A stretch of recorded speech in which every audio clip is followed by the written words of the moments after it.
వెంటనే భారత్ మాతాకి ఈరోజు ఈ ఐక్యత ఆధ్వర్యంలో ఏర్పాటు చేసిన ఆటో కార్మికుల మహాధర్నకు ఏర్పాటు చేసి అధ్యక్షత వహిస్తున్న మిత్రులు సోదరులు రాష్ట్ర ఆటో అండ్ టాక్సీ యూనియన్ ప్రధాన కార్యదర్శి వెంకయ్య గారికి మరియు జాతీయ భారతీయ మరియు నాయకులు రవి గారు మరియు వేదిక మీద ఉన్న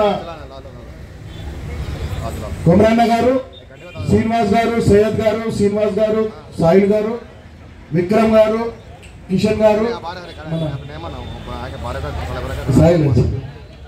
ఇక హబీబ్ మన రాష్ట్ర ఉపాధ్యక్షులు హబీబ్ గారు, ఇక్కడ విచ్చేసిన ప్రతి ఆటో డ్రైవర్కి మన డ్రైవర్లకు ఉపాధి కోల్పోయింది.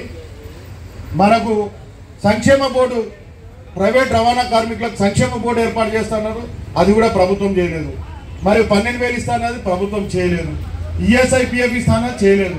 దాంతోపాటు చాలన్లు కానీ ట్రాఫిక్ చాలన్లు కానీ ఇవి ఇంకా పెరిగిపోతున్నాయి. ఆటోలకు కానీ మిగతా వెహికల్లకు కూడా పార్కింగ్ స్థలాలు లేక కార్మికులందరూ కూడా చాలా ఇబ్బంది పాలవుతున్నారు. వారికి కూడా పార్కింగ్ సౌకర్యాన్ని అందరూ దయచేసి లోపలికి టెంట్ లోపలికి రావాలి.